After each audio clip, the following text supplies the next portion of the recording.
안녕하세요, 제이제입니다. 오늘은 퍼주기만 하는 사랑, 희생은 사랑이 아니다에 대해서 말씀드려 볼게요. 구독과 좋아요, 알림 설정까지 해주실 거죠?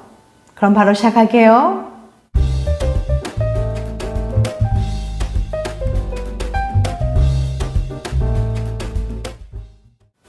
아무리 사랑하는 사람이라도 그를 위해 나를 희생하는 건 어렵습니다. 내가 필요한 것, 내가 원하는 것을 대가 없이 포기하는 건 누구에게도 즐거운 일이 아니니까요. 예를 들어 볼게요. 연인이 피자 먹고 싶다. 그래, 오늘 피자 먹자. 하지만 속으로는 떡볶이가 먹고 싶었는데 연인을 위해 희생하는 거죠. 굳게 마음을 먹고 연인을 위해 희생했다고 해도 여전히 어렵기는 마찬가지입니다. 내가 너무 많은 걸 포기한 게 아닐까 하는 후회부터 내 희생을 상대가 충분히 알아주지 않는 것 같은 꺼림칙한 느낌까지 여러 불편한 생각들이 머릿속을 맴돌죠. 그렇다고 내가 스스로 한 희생에 생색이라 내는 찌질이가 될 수는 없는 노릇이죠. 대체 어쩌면 좋을까요? 토론토 대학의 에밀리 임페 박사는 이 질문에 답하기 위해서 80쌍의 커플을 대상으로 연구했습니다. 임페 박사는 각 커플을 만나 연인을 위해 한 희생에 대해 인터뷰를 하고 이와 관련된 설문조사를 작성하도록 했어요. 모든 과정은 전부 녹화되어서 면밀히 분석되었답니다. 임페 박사는 3달에 걸친 연구 끝에 희생한 뒤에 느껴지는 부정적인 감정에 대해 상대방에게 말하지 않는 사람일수록 연인에 대해 더 부정적인 감정을 느끼고 연인과 더 잦은 갈등을 겪는다는 걸 발견했습니다. 당연히 관계의 만족도도 훨씬 낮아졌죠. 임팩 박사는 이 결과에 대해서 이렇게 설명합니다. 이러한 부정적인 영향은 실제 자신의 모습과 겉으로 보이는 자신의 모습이 다르기 때문에 생기는 것 같습니다.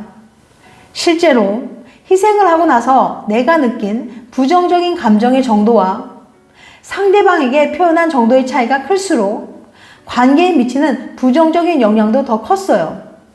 하지만 내가 좀 불행해져도 애인이 행복해지면 괜찮지 않냐고요? 절대 아닙니다. 임팩 박사는 희생을 한 사람이 감정을 숨기고 괜찮은 척을 한 경우 그 부정적인 영향이 상대방에게도 감염된다는 사실을 발견했어요. 기본적으로 사람의 감정은 자기가 생각하는 것만큼 완벽하게 숨겨지지 않습니다. 상대방이 아예 모르기가 힘들죠. 게다가 큰 희생을 했을 경우에는 그로 인한 부정적인 감정이 꽤 오랫동안 남는 것으로 나타났어요. 당연히 앞으로의 연애 기간 중 언제든 과거의 희생에 대한 얘기가 다시 튀어나올 수 있다는 거예요. 사랑하는 사람을 위해 무엇이든 쿨하게 희생할 수 있다면 좋겠지만 그러기는 아주 힘듭니다. 보통은 내가 희생한 것에 대한 불편한 감정이 가슴 한켠에 남기 마련이에요. 단순히 갈등을 피하기 위해 또는 자존심 때문에 이러한 감정을 드러내지 않고 숨기는 건 누구에게도 도움이 안 된다는 걸 기억하세요. 물론 그렇다고 해서 모든 후회와 분노를 상대방에게 퍼부으란 말은 아닙니다. 대신 설사 부정적인 것이라도 내 감정을 연인에게 솔직하게 얘기하고 이 부분에 대해 대화를 나눠보는 게 내 희생이 그 값어치를 하는 길이라는 거죠.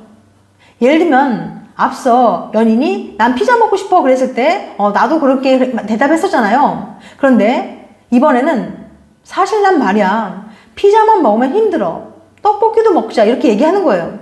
이 말을 들은 A는 반성을 하게 되겠죠.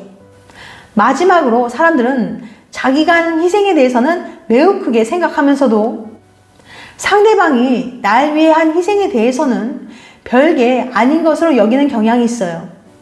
만약 연인이 당신을 위해 무언가를 희생했다면 설사 그게 정말 작은 것일지라도 그에 대한 고마움을 반드시 표현해 주세요. 희생이란 그것을 알아주는 사람이 있을 때 비로소 빛을 발하는 법이니까요.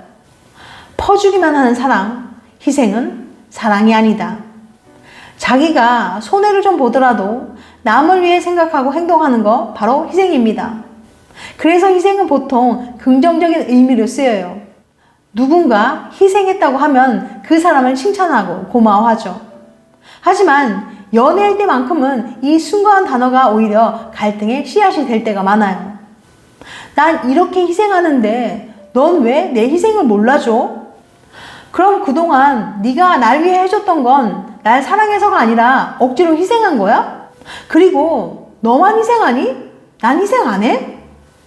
남에게 해준 건 끝까지 기억해도 자기가 받은 건 쉽게 까먹는 게 인간의 이기적인 본성이죠.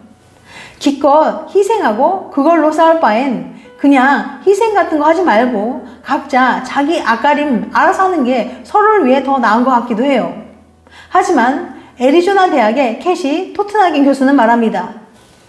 커플이 행복한 연애를 지속해 나가는 게 결국은 희생이 큰 역할을 할 거란 말이죠. 토트나긴 교수는 164쌍의 커플을 모집해 연인끼리의 희생이 연애에 어떤 영향을 미치는지 조사했습니다. 실험 참가자들은 일주일 동안 매일 일기를 쓰듯 애인에게 어떤 희생을 했는지 기록했어요. 난 오늘 친구들과의 약속도 취소하고 애인의 과제를 도와줬다. 술값을 아껴 애인이 평소 갖고 싶어 하던 셔츠를 사줬다. 이런 식으로 말이죠. 그리고 그날의 연애 만족도를 함께 측정했습니다. 연구 결과 참가자들의 연애 만족도는 희생을 하면 할수록 오히려 더 높아졌어요. 앞서 말했듯이 희생이라는 건 기본적으로 자기가 손해를 봤다는 얘기잖아요. 애인 과제를 도와주느라 밤을 샌다든가 비싼 선물을 사기 위해서 몇 끼를 굶는다든가 손해를 봤는데 왜 오히려 이전보다 관계 만족도가 더 높아진 걸까요? 관계에 물주기. 희생하는 과정에서 서로에 대한 애착이 커졌기 때문이에요. 실제로 이 연구에서 애인에게 희생한 사람들의 연애 만족도를 높인 요인은 친밀감이나 욕망이 아니라 관계를 계속 이어나가려는 의지였거든요. 집 앞을 지날 때 매일 마주치는 곳과 자기가 매일 물 주고 키운 화분 중에서 누가 더 소중하게 느껴지겠어요? 당연히 후자죠. 연애도 마찬가지예요. 베푼 것이 많을수록 애인이 더 소중하게 느껴지고 이 관계를 지키고 싶어집니다. 손해를 좀 본다고 한들 그걸 상쇄하고 남을 만큼 관계에 대한 애착이 커지기 때문에 결과적으로 두 사람의 연애에 더 좋게 작용하는 거예요. 내 마음에도 물 주기. 그런데 이 영상을 보시면서 혹시 이런 생각하는 분 있나요? 난 애인에게 희생하는 편인데 애착은커녕 불만만 자꾸 쌓이지? 만약 그렇다면 공부, 직장, 가족 등 연애 외적으로 스트레스를 많이 받고 있는 건 아닌지 본인의 상태를 먼저 체크해 보세요. 토트나긴 교수 연구 결과 스트레스를 심하게 받고 있을 땐 애인을 위해 희생한 날에도 연애 만족도가 높아지지 않았거든요. 본인의 스트레스를 처리하느라 여력이 없는 상황에서 무리하게 애인을 위하다 보면 과부하가 와요. 같은 희생도 더 힘들게 느껴지고 같은 손해도 더 크게 느껴지는 상태가 되는 거죠.